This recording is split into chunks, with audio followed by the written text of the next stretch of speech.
ബൈജൂസ് തകരുകയാണോ? വിദ്യാർത്ഥികളെയും നിക്ഷേപകരെയും വഞ്ചിച്ച ബൈജൂസിന് ഇനിയൊരു തിരിച്ചുവരവ് ഉണ്ടാവില്ലേ? ഒരു സമയത്ത് 1,80,000-ലധികം കോടി രൂപ മൂല്യമുണ്ടായിരുന്ന കമ്പനി ഇന്ന് ഏതാണ്ട് 10,000 കോടി രൂപയുടെ മൂല്യത്തിലേക്ക് കൂപ്പുകുത്തിയിരിക്കുന്നു. സാമ്പത്തിക ക്രമക്കേടിന് ഇഡിയും വൻകിട നിക്ഷേപകരും ഒരുപോലെ പഴി ചാരുന്നത് ബൈജു രവീന്ദ്രനെയാണ്. എവിടെയാണ് ബൈജൂസിന് പിഴച്ചത്? ബൈജൂസിൻ്റെ ഇന്നത്തെ അവസ്ഥയിൽ നിന്ന് നമ്മുടെ ജീവിതത്തിലും ബിസിനസ്സിലും മനസ്സിലാക്കി വെക്കേണ്ട പാഠങ്ങൾ എന്തൊക്കെയാണ്? നമസ്കാരം, എൻ്റെ പേര് അനുരാഗ്. ബൈജൂസുമായി ബന്ധപ്പെട്ട് നിങ്ങൾക്ക് എന്തെങ്കിലും അനുഭവങ്ങൾ ഉണ്ടായിട്ടുണ്ട് എങ്കിൽ അത് കമൻറ്റിൽ നിർബന്ധമായിട്ടും എഴുതണം. എല്ലാവരും വീഡിയോ ഒന്ന് ലൈക്ക് ചെയ്യൂ. നമുക്ക് നേരെ വീഡിയോയിലേക്ക് പോവാം. ഒരു കാര്യം കൂടെ ഞാൻ പറയാം. വളരെ പെട്ടെന്ന് പണമുണ്ടാക്കാൻ ശ്രമിക്കുന്നത് എന്ത് കാര്യത്തിനാണെങ്കിലും വളരെയധികം അപകടമാണ്. അത് വ്യക്തിജീവിതത്തിലാണെങ്കിലും ബിസിനസ്സിലാണെങ്കിലും.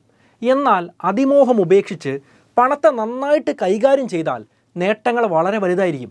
ഇനി പണം മാനേജ് ചെയ്യാനും നിക്ഷേപിക്കാനും പഠിക്കണമെന്നുള്ളവർക്ക് ഞാൻ പഠിപ്പിക്കുന്ന പേഴ്സണൽ ഫൈനാൻസ് മാസ്റ്റർ ക്ലാസ്സിൽ ജോയിൻ ചെയ്യാവുന്നതാണ്. ഞാൻ വീണ്ടും പറയുന്നു, പെട്ടെന്ന് പണം ഉണ്ടാക്കാൻ വേണ്ട ഒന്നും തന്നെ നമ്മൾ പഠിപ്പിക്കുന്നില്ല. കയ്യിലുള്ളത് 1000 രൂപയാണെങ്കിലും അത് നന്നായിട്ട് മാനേജ് ചെയ്യാനും വിവിധ അസറ്റ് ക്ലാസ്സുകളിൽ ശരിയായ രീതിയിൽ നിക്ഷേപിക്കാനുമാണ് പഠിപ്പിക്കുന്നത്. 6 മണിക്കൂർ റെക്കോർഡ് ചെയ്ത ക്ലാസ്സുകളും 10ലധികം ഫൈനാൻഷ്യൽ ടൂളുകളും പണം ഉണ്ടാക്കുന്നത് തൊട്ട് റിട്ടയർമെൻറ്റ് പ്ലാനിംഗ് വരെയുള്ള സകല കാര്യങ്ങളും ഈ കോഴ്സിലൂടെ നിങ്ങൾ പഠിക്കുന്നു. പിന്നെ ഇത് എല്ലാവർക്കും പറ്റിയ കോഴ്സല്ല. കുറച്ചൊക്കെ വരുമാനം ഉണ്ടാക്കുന്ന, അത്യാവശ്യം നിക്ഷേപിക്കാൻ താല്പര്യമുള്ള, നല്ല രീതിയിൽ പണത്തെ കൈകാര്യം ചെയ്യണമെന്ന് ആഗ്രഹിക്കുന്ന ആളുകൾക്ക് മാത്രമുള്ളതാണ്. 6000 രൂപ വിലയുള്ള കോഴ്സ് ആദ്യം ചേരുന്ന കുറച്ച് പേർക്ക് ഓഫർ പ്രൈസിൽ 2,799 രൂപയ്ക്കാണ് ഇപ്പോൾ കൊടുത്തുകൊണ്ടിരിക്കുന്നത്. ഫോണിലെ ലൊക്കേഷൻ ഓൺ ചെയ്താൽ ഏത് രീതിയിൽ വേണമെങ്കിലും പേയ്മെൻറ്റ് നടത്താം.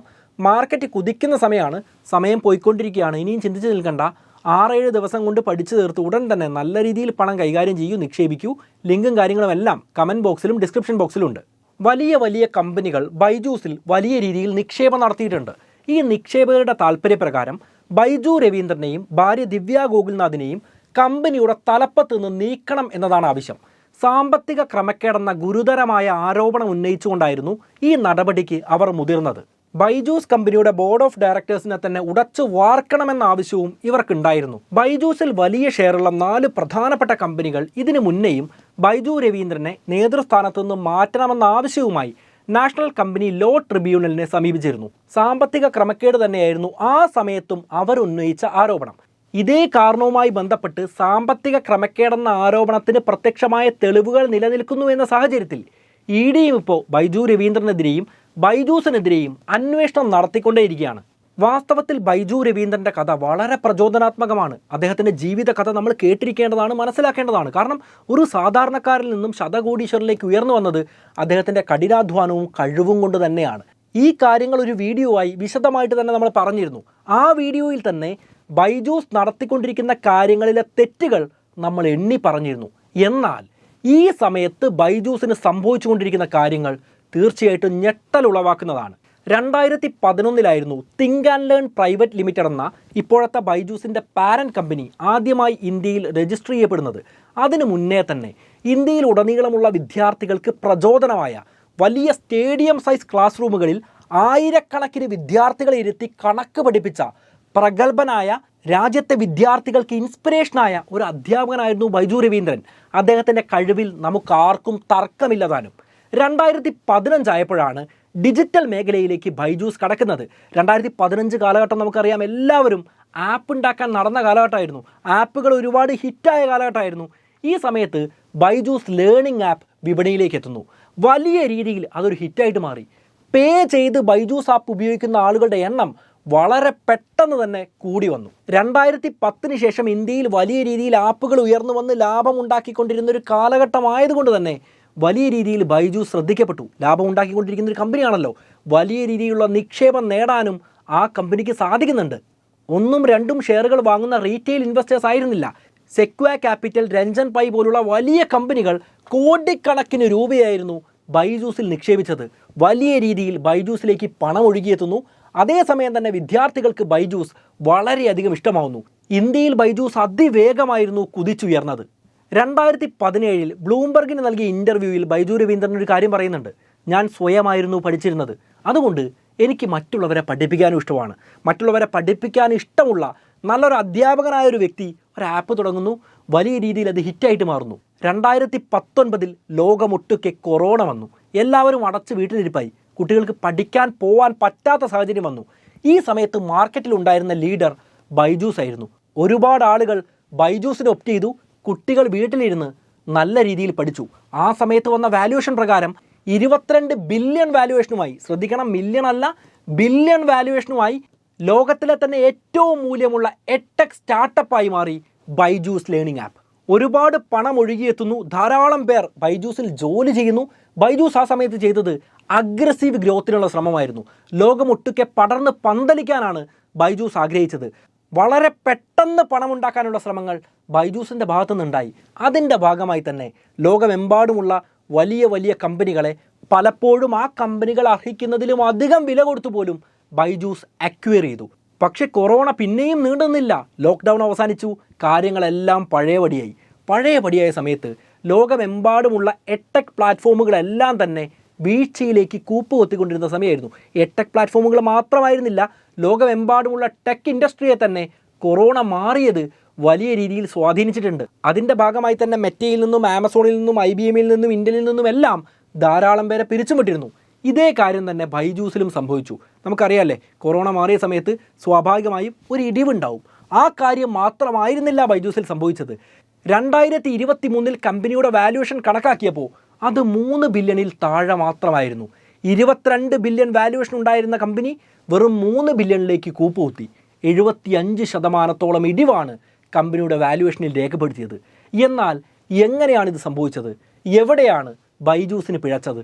ഒന്നാമതായി ബൈജൂസിന് പിഴച്ചത് അഗ്രസീവ് മാർക്കറ്റിംഗ് നടത്തിയതുകൊണ്ടായിരുന്നു. മാർക്കറ്റിങ്ങിനൊക്കെ ഒരു പരിധിയില്ലേ, പരസ്യങ്ങൾ കൊടുക്കുന്നതിനൊക്കെ ഒരു പരിധിയില്ലേ എന്ന് നമ്മൾ ചിന്തിക്കുന്ന തരത്തിലായിരുന്നു ബൈജൂസ് പരസ്യം കൊടുത്തത്. ബൈജു രവീന്ദ്രൻ്റെ കയ്യിൽ നിന്നും ആയിരുന്നില്ല ഈ പരസ്യം കൊടുത്തത്. കമ്പനിക്ക് വേണ്ടി പണം മുടക്കുന്നത് ആരാണ്? ഇൻവെസ്റ്റേഴ്സാണ്. സ്വാഭാവികമായിട്ടും ബൈജു രവീന്ദ്രനും അതിൽ ഷെയർ ഉണ്ടാവും. എന്നാൽ ഇൻവെസ്റ്റേഴ്സിൻ്റെ പണം വലിയ രീതിയിൽ വിനിയോഗിക്കാൻ കമ്പനിയിൽ വലിയ പവറുള്ള ബൈജു രവീന്ദ്രനെ കൊണ്ട് സാധിക്കുകയാണ്.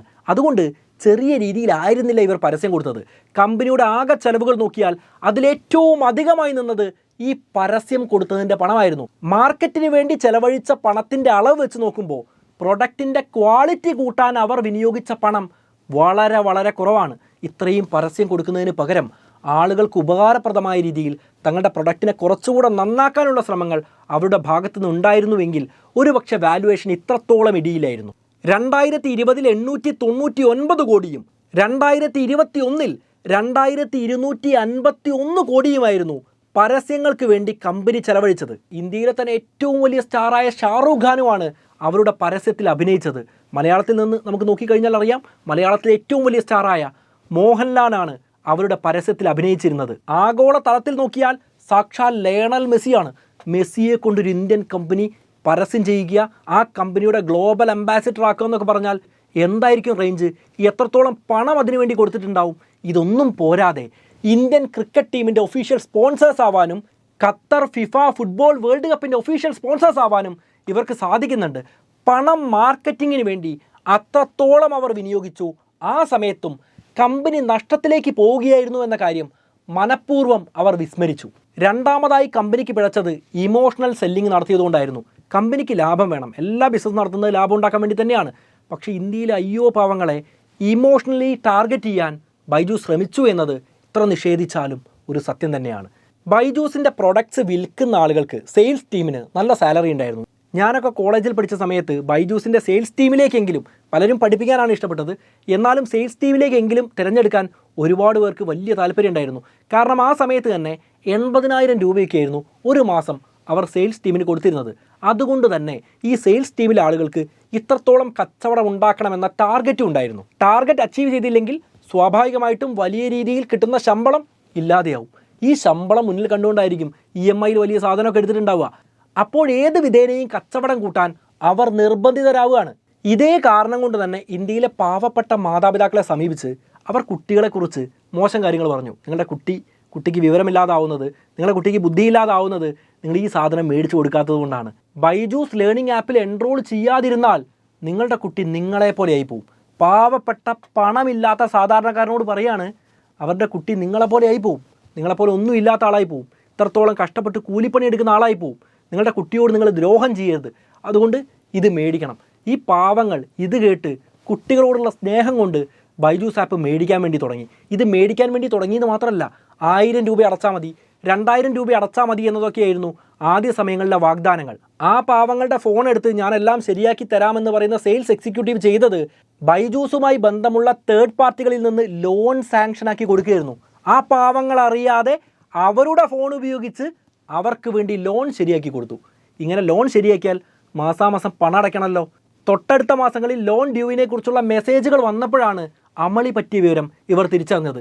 ഇതുമായി ബന്ധപ്പെട്ട് ധാരാളം പരാതികൾ ബൈജൂസിനെ കുറിച്ച് റിപ്പോർട്ട് ചെയ്യപ്പെട്ടത് നമുക്കിപ്പോഴും ഇൻ്റർനെറ്റിൽ കാണാവുന്നതാണ്. 15 ദിവസത്തെ ഫ്രീ ട്രയൽ കൊടുത്തുകൊണ്ടായിരുന്നു മറ്റൊരു വിൽപ്പന. അതായത് 15 ദിവസം നിങ്ങൾക്ക് ഫ്രീ ആയിട്ട് ഉപയോഗിച്ച് നോക്കാം, വേണ്ടെങ്കിൽ ഞങ്ങൾ തിരിച്ചെടുത്തോളാം എന്നെല്ലാം പറഞ്ഞുകൊണ്ട് ലേണിംഗ് ആപ്പിൽ എൻറോൾ ചെയ്ത് കൊടുക്കും. പക്ഷേ 15 ദിവസം കഴിഞ്ഞാൽ അതെങ്ങനെയാണ് ക്യാൻസൽ ചെയ്യേണ്ടത് എന്ന് ഈ പാവങ്ങളോട് പറഞ്ഞു കൊടുക്കില്ല. വലിയ വിദ്യാഭ്യാസമൊന്നും ഇല്ലാത്ത മാതാപിതാക്കളായിരിക്കും. എങ്ങനെയാണ് ഇത് ക്യാൻസൽ ചെയ്യുക എന്ന കാര്യം അവർക്കറിയാൻ സാധ്യതയുമില്ല. അവർ ബൈജൂസിൻ്റെ ഓഫീസിലേക്ക് വിളിച്ചാൽ പോലും, അവിടെ നേരിട്ട് ചെന്ന് ബന്ധപ്പെട്ടാൽ പോലും അവർ ഈ കാര്യങ്ങൾക്ക് സഹായിച്ചിരുന്നില്ല. 15 ദിവസം കഴിഞ്ഞാൽ ഇത് നേരെ ലോണായിട്ട് കൺവേർട്ട് ചെയ്യപ്പെടുകയാണ്. പിന്നീട് ലോൺ അടയ്ക്കേണ്ട ബാധ്യത ഈ കൂലിപ്പണിക്കാരൻ്റെ തലയിൽ ചുമത്തപ്പെടുന്നു. ഇതെല്ലാം ബൈജു രവീന്ദ്രൻ അറിഞ്ഞുകൊണ്ട്, കമ്പനി അറിഞ്ഞുകൊണ്ട് നടപ്പിലാക്കിയതാണോ എന്ന് നമുക്കറിയില്ല. പക്ഷേ താഴേക്കിടയിൽ നടക്കുന്ന കാര്യങ്ങൾ പോലും ഒരു ബിസിനസ്സുകാരൻ കൃത്യമായി ശ്രദ്ധിക്കണമെന്നിടത്ത് ബൈജു രവീന്ദ്രൻ ഒരു പരാജയമായി മാറി. മൂന്നാമത്തെ പ്രശ്നമായിരുന്നു അഗ്രസീവ് അക്വിസിഷൻ. അതായത് വലിയ രീതിയിൽ കമ്പനികളെ ഇവർ വില കൊടുത്ത് വാങ്ങാണ്. ലോകമെമ്പാടുമുള്ള 20 വലിയ കമ്പനികളെയാണ് വലിയ വില കൊടുത്ത് ഈ കമ്പനി സ്വന്തമാക്കിയത്. ഡൈവേഴ്സിഫിക്കേഷൻ വേണം. നമ്മൾ പല കമ്പനികളുടെ കഥയും പറഞ്ഞിട്ടുണ്ട്. അതിൽ നിന്ന് അവർ പല കമ്പനികളെയും വില കൊടുത്ത് വാങ്ങി ഉയർന്നു വരുന്ന സ്റ്റാർട്ടപ്പുകളെ തങ്ങളുടേതാക്കി മാറ്റി തങ്ങളുടെ ബിസിനസ് വലുതാക്കിയ കഥകളെല്ലാം നമ്മൾ കേട്ടിട്ടുള്ളതാണ്. പക്ഷേ വില കൊടുക്കുമ്പോൾ ന്യായമായ വില കൊടുക്കണം. ആകാശ് മേടിച്ചത് $950 മില്യൺ കൊടുത്തിട്ടായിരുന്നു. ഏതാണ്ട് 1 ബില്യണോളം പണം കൊടുത്തിട്ട്. അത്രത്തോളം പണം കൊടുത്തിട്ടില്ലെങ്കിലും ഒരുപക്ഷെ ആകാശ് കിട്ടാനുള്ള സാധ്യതയുണ്ടായിരുന്നു. കാരണം അത് കുറച്ച് ഓവർ വാല്യൂഡ് ആയിട്ട് ഇപ്പോഴും പലരും കണക്കാക്കുന്നുണ്ട്. അതുപോലെ വൈറ്റ് ഹാറ്റ് ജൂനിയർ സ്വന്തമാക്കിയത് $300 മില്യൺ കൊടുത്തിട്ടായിരുന്നു. 20-ലധികം ഇത്തരം കമ്പനികളെയാണ് ബൈജൂസ് സ്വന്തമാക്കുന്നത്. നാലാമത്തെ പ്രശ്നമായിരുന്നു ഫൈനാൻഷ്യൽ മിസ് മാനേജ്മെൻറ്റ്. ബൈജൂസ് നിരന്തരമായിട്ട് നഷ്ടമുണ്ടാക്കിക്കൊണ്ടിരിക്കുന്നു എന്ന് ബൈജൂസ് പറയുന്നു. പക്ഷേ ഇൻവെസ്റ്റേഴ്സിന് പരിശോധിക്കാൻ പറ്റുന്ന രീതിയിലുള്ള ഓഡിറ്റ് റിപ്പോർട്ടുകളോ കണക്കുകളോ ഒന്നും തന്നെ ലഭ്യമല്ല. ബൈജു രവീന്ദ്രനും ടീമും ഇൻവെസ്റ്റേഴ്സിനോട് പറയുകയാണ്, നമ്മുടെ കമ്പനി നഷ്ടമുണ്ടാക്കിക്കൊണ്ടിരിക്കുകയാണ്, അതുകൊണ്ട് ലാഭവിഹിതമൊന്നുമില്ല, പക്ഷെ പരിശോധിക്കാൻ പറ്റുന്ന രീതിയിലുള്ള കണക്കുകൾ ലഭ്യമാവണ്ടേ? അതില്ല എന്നതാണ് യാഥാർത്ഥ്യം. അതുകൂടാതെ കടം മേടിച്ച കമ്പനിയിൽ നിന്ന് 4000 കോടി രൂപയോളമുള്ള, അതായത് ഏതാണ്ട് $500 മില്യൺ കണക്കുകൾ മറച്ചുവെച്ചു എന്ന ഗുരുതര ആരോപണങ്ങളും ബൈജൂസ് നേരിടുന്നു. വിദേശത്തേക്ക് കൊണ്ടുപോയ പണമടക്കം അഡ്വർടൈസിങ് ആൻഡ് മാർക്കറ്റിംഗ് ഫീസായിട്ട് കാണിച്ചു എന്ന ഗുരുതര ആരോപണം ഇഡിയും ഉന്നയിക്കുന്നുണ്ട്. വിദേശത്തേക്ക് ഈ കമ്പനി പണം കൊണ്ടുപോവുകയാണ്, എന്നിട്ട് കമ്പനി ചെലവുകളിൽ ഇത് മാർക്കറ്റിംഗ് ആൻഡ് അഡ്വർടൈസിങ് ഫീ ആണെന്ന് രേഖപ്പെടുത്തുന്നു. അപ്പോൾ ഇൻവെസ്റ്റേഴ്സ് നോക്കുന്ന സമയത്ത് അത് ചിലവാണ്, രാജ്യം നോക്കുന്ന സമയത്ത് അത് ചിലവാണ്. പക്ഷേ ഈ പണം എന്തിനു വേണ്ടി വിനിയോഗിച്ചു എന്നതിനെക്കുറിച്ച് കൃത്യമായ കണക്കുകളില്ല. ഒരുപക്ഷെ മറ്റാരെങ്കിലും എടുത്തതാണെങ്കിലോ അല്ലെങ്കിൽ ഇൻവെസ്റ്റേഴ്സിനെ പറ്റിച്ചതാണെങ്കിലോ ഇതാണ് വലിയ രീതിയിൽ ഇൻവെസ്റ്റേഴ്സ് ഇപ്പോൾ ബൈജു രവീന്ദ്രനെതിരെ തിരിയാനുള്ള പ്രധാനപ്പെട്ട കാരണം. 2020-21 സാമ്പത്തിക വർഷം മുതലുള്ള കമ്പനിയുടെ ഫൈനാൻഷ്യൽ സ്റ്റേറ്റ്മെൻറ്റുകൾ തയ്യാറാക്കുന്നതിലെ പിഴവും അതിലെ ആധികാരികതയും വിശ്വാസ്യതയും ഇപ്പോഴും സംശയത്തിൻ്റെ നിഴലിലാക്കുന്നുണ്ട്. കൃത്യമായി കണക്കെഴുതിയാൽ മാത്രമല്ലേ എത്രത്തോളം ലാഭമുണ്ട്, എത്രത്തോളം ചെലവുണ്ട്, എങ്ങനെയാണ് കമ്പനികൾ പ്രവർത്തിക്കുന്നത് എന്ന കാര്യം കൃത്യമായിട്ട് ഇൻവെസ്റ്റേഴ്സിന് മനസ്സിലാക്കാൻ സാധിക്കുകയുള്ളൂ.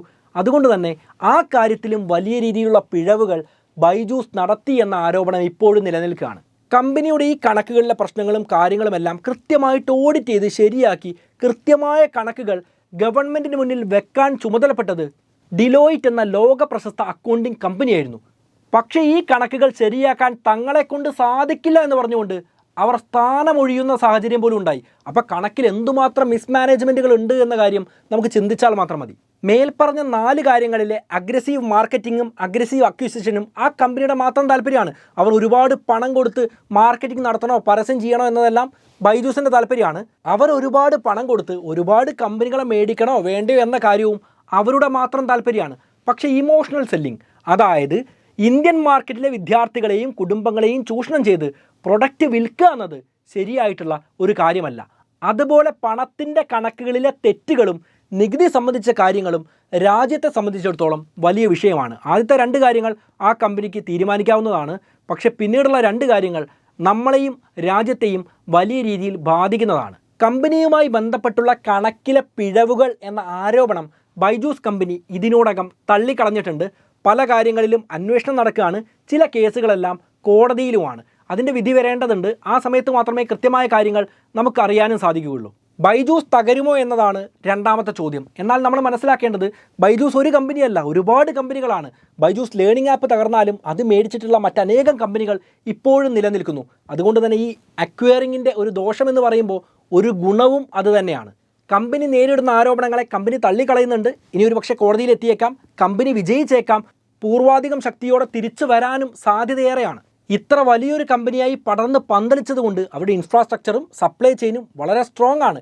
ഏത് കാലഘട്ടത്തിലും അതിനെ പുനരുജ്ജീവിപ്പിച്ച് ബിസിനസ് വ്യാപിപ്പിക്കാൻ അവർക്ക് സാധിക്കുന്നതേ ഉള്ളൂ. പക്ഷേ അപ്പോഴും ശ്രദ്ധിക്കേണ്ട ഒരു കാര്യമുണ്ട്, കമ്പനിയുടെ താഴേക്കിടയിൽ നിന്നാണെങ്കിൽ കൂടി എത്തിക്സ് ഇല്ലാതെ ബിസിനസ് നടത്തിയാൽ അത് ഇന്ത്യയിൽ വിജയിക്കില്ല എന്ന കാര്യം തീർച്ചയാണ്. കമ്പനി അവർക്ക് സംഭവിച്ച പിഴവുകളെ തിരിച്ചറിഞ്ഞ് മാറ്റം വരുത്തിയാൽ ഇന്ത്യയിൽ ഇനിയും നിലനിൽക്കും. കാരണം എന്താണെന്നറിയോ, ഇന്ത്യയിലെ വിദ്യാഭ്യാസ മാർക്കറ്റ് അത്രത്തോളം വലുതാണ്. നമ്മളിപ്പോൾ ഒരു ലേണിംഗ് ആപ്പിനെ കുറിച്ച് ചിന്തിക്കുകയാണ്, ആദ്യം മനസ്സിൽ വരുന്നത് ബൈജൂസ് ലേണിംഗ് ആപ്പ് തന്നെയാണ്. അത് കൂടാതെ നമ്മൾ ഈ കാണുന്ന പോലെ 5ഉം 6ഉം ക്ലാസ്സിലെ കുട്ടികൾക്ക് പഠിക്കുന്ന കോഴ്സുകൾ മാത്രമല്ല, വലിയ രീതിയിൽ എൻട്രൻസിന് പ്രിപ്പയർ ചെയ്യുന്ന ആളുകളുടെ ഒരു കോഴ്സിന് പോലും അവർ ചാർജ് ചെയ്യുന്നത് 1.5 ലക്ഷം രൂപയിലധികമൊക്കെയാണ്. അത്രയും പ്രഗത്ഭരായിട്ടുള്ള അധ്യാപകരും ആ ആപ്പിലൂടെ പഠിപ്പിക്കുന്നുമുണ്ട്.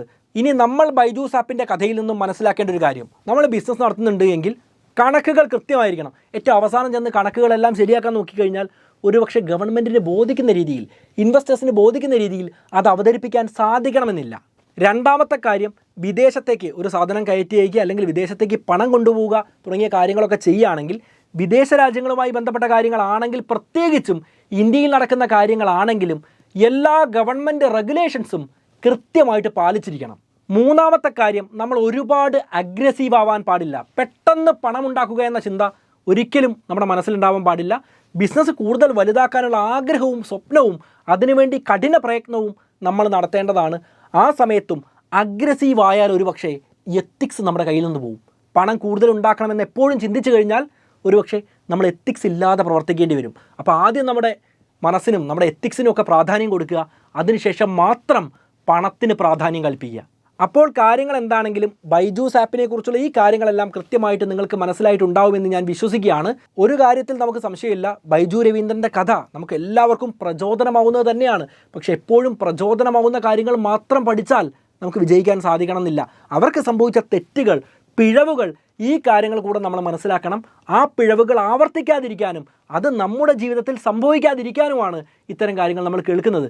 അതുകൊണ്ട് തന്നെ നിങ്ങൾക്ക് പരിചയമുള്ള ആളുകൾക്കെല്ലാം ഈ വീഡിയോ നിങ്ങൾ ഷെയർ ചെയ്ത് കൊടുക്കൂ. പിന്നെ ഞാൻ വീഡിയോയുടെ തുടക്കത്തിൽ പറഞ്ഞതുപോലെ പണം നന്നായിട്ട് കൈകാര്യം ചെയ്യാനും കൃത്യമായിട്ട് നിക്ഷേപിക്കാനും താല്പര്യമുള്ള ആളുകൾക്ക് എൻ്റെ പേഴ്സണൽ ഫൈനാൻസ് മാസ്റ്റർ ക്ലാസ്സിൽ ജോയിൻ ചെയ്യാവുന്നതാണ്.